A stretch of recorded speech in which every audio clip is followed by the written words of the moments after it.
अफगानिस्तान की बेवकूफ़ी से बीसीसीआई की भी बदनामी हुई, उत्तर प्रदेश की भी बदनामी हुई और भारत की भी बदनामी हुई। अफगानिस्तान की इस बेवकूफ़ी ने न्यूजीलैंड में भी भारत का नाम खराब किया। अफगानिस्तान को स्टेडियम हैंडओवर किया गया है, मगर इसके बाद भी अफगानिस्तान उसे सही से ऑपरेट नहीं कर पाया। माना यही जाएगा कि हिंदुस्तान के अंदर वो स्टेडियम है और नोएडा को बदनाम करने का काम अफगानिस्तान ने किया है। एसीबी की बदइंतजामी और बीसीसीआई का लगातार हो रहा है अपमान। ग्रेटर नोएडा में अफगानिस्तान न्यूजीलैंड टेस्ट मैच होना था, जिसमें तंबू, कपड़े, टेबल फैन और उल्टी सीधी चीज़ों के साथ भारत का अपमान किया गया है। एक दिन पहले वर्षा से मैदान खराब होने और उसके बाद बदइंतजामी के कारण ग्रेटर नोएडा के शहीद विजय सिंह पथिक खेल परिसर में अफगानिस्तान और न्यूजीलैंड के बीच चल रहे एकमात्र टेस्ट मैच में दूसरे दिन मंगलवार को भी एक भी गेंद फेंकी नहीं जा सकी। पूरा हिंदुस्तान इंतजार कर रहा था, अफगानिस्तान इंतजार कर रहा है और न्यूजीलैंड भी इंतजार कर रहा है कि कब ये मैच शुरू होगा। मैच शुरू होगा भी ये नहीं होगा, इस बात की कोई भी गारंटी नहीं है, क्योंकि अफगानिस्तान ने वहां पर इस तरह के हालात पैदा कर दिए हैं कि मैदान की स्थिति बहुत ज़्यादा विचित्र हो गई है। कई बार ऐसा होता है कि थोड़ी सी बारिश के अंदर मैदान को सुखा लिया जाता है, मगर कम बारिश के बावजूद अफगानिस्तान उस मैदान को नहीं सुखा पाया, नहीं से खेलने लायक बना पाया। सोमवार को कुछ घंटे की वर्षा के कारण 2 दिनों तक एक भी गेंद नहीं फेंकी जा सकी। इस कारण पूरी दुनिया में भारत और बीसीसीआई की बदनामी हुई, जबकि ग्रेटर नोएडा अथॉरिटी के स्टेडियम मैच में मेजबानी अफगानिस्तान क्रिकेट बोर्ड कर रहा है। भारत से कोई मतलब नहीं है, बीसीसीआई से कोई मतलब नहीं है, उत्तर प्रदेश से कोई मतलब नहीं है और भारत से भी कोई मतलब नहीं है। इसके अथॉरिटी एसीबी के लोग हैं, यानी अफगानिस्तान बोर्ड के लोग ही हैं। बीसीसीआई और उत्तर प्रदेश का इस आयोजन में को शामिल ही नहीं किया गया है, इसलिए उन्हें जिम्मेदार नहीं ठहराया जा सकता। बीसीसीआई दुनिया का सबसे बड़ा बोर्ड है, सबसे अमीर बोर्ड है। दुनिया जानती है कि बीसीसीआई के इंतजाम कितने आला किस्म के होते हैं। चाहे वर्ल्ड कप हो, चाहे दूसरी प्रतियोगिताएं हो, पूरी दुनिया को बीसीसीआई ने एक मैसेज दिया है कि हम सर्वश्रेष्ठ हैं। टेबल फैन से मैदान सुखाते हुए फोटो आए हैं और अफगानिस्तान और पाकिस्तान के क्रिकेट प्रशंसक दुनिया के सबसे अमीर क्रिकेट बोर्ड पर उंगलियां उठाने में लगे हुए हैं, क्योंकि उन्हीं की अनुमति।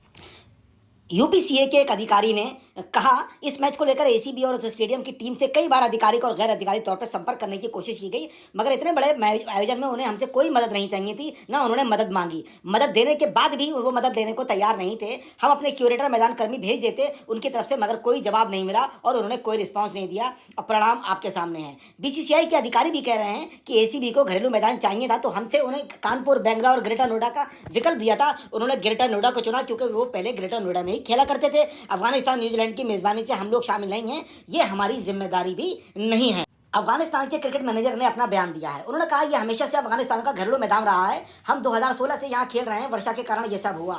हमने यहाँ स्थानीय टीम के खिलाफ 3 दिवसीय मैच भी खेला, जिसमें कोई मसला नहीं आया था। अफगानिस्तान क्रिकेट बोर्ड यहाँ 11 सीमित ओवर के मैचों की मेजबानी कर चुका है। इसमें बीसीसीआई और यूपीसीए का कोई दोष नहीं है। वर्षा के आगे किसकी चलती है, उन्होंने ऐसा कहा है।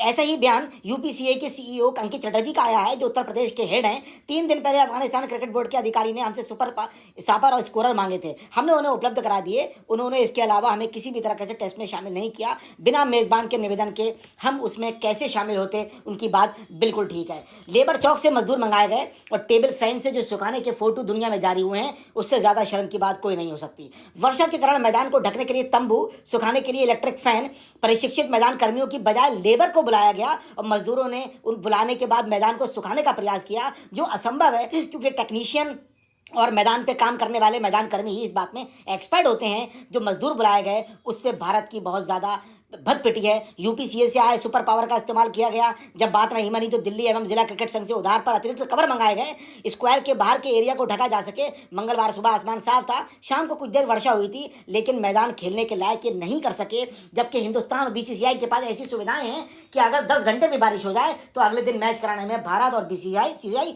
सक्षम होता है। वॉशरूम के अंदर बर्तन धोने के फोटो भी आए हैं। इससे ज्यादा शर्म की बात कुछ नहीं हो सकती कि जिन बर्तनों में खाना खाना था, उन वॉशरूम के अंदर वो बर्तन धो गए। ये बंद इंतजामी थी। स्टेडियम में कैटरिंग स्टाफ वॉशरूम में खाने के बर्तन धोता दिखाई दिया। इससे अंतर्राष्ट्रीय मैच के दौरान उठ रहे गंभीर सवालों पर भारत का चिंतित होना लाजमी है।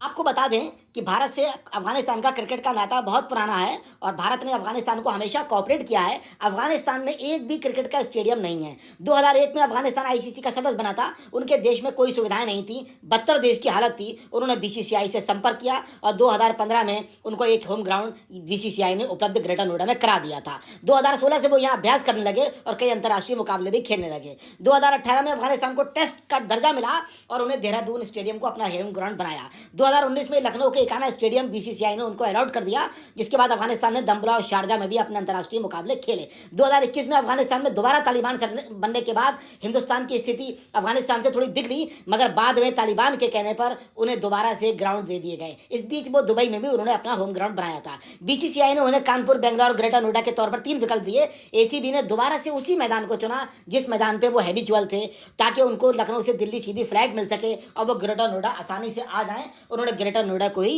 अपना घरेलू मैदान बनाया, मगर शर्म की बात यह है कि सुविधाएं होते हुए वो सुविधाओं का उपयोग नहीं कर सके, सुविधाएं नहीं मांगी।